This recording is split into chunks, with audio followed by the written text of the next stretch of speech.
Agenda না, আমাদেরও agenda না।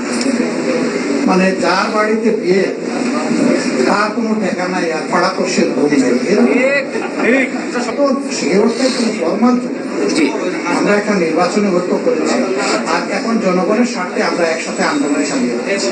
এখন জিজ্ঞেস করতে পারেন যে একটা দল তো চলে গেছে, তাইলে এটা 10 দল হবে না 11 দল হবে, বারবার তো আমরা নাম পাল্টাবো না। আমি আমার জুটের একটু অভিজ্ঞতা বলি। প্রথমে আমরা 4 দল ছিলাম, এরশাদ সাহেব বের হয়ে গেলেন, তারই একটা অংশ নাজিউর রহমান সাহেব, মঞ্জু সাহেব, তিনি থাকলেন, থেকে একটা জাতীয় পার্টি গঠন করলেন, 4 দল থাকলো, এরপরে 18 দল হলো, এরপরে 20 দল হলো, শেষ পর্যন্ত আমরা 27 দল গুনেছি, কিন্তু এটাকে 20 দলীয় অপজোট বলা হয়। এটা একটা ব্রান্ড।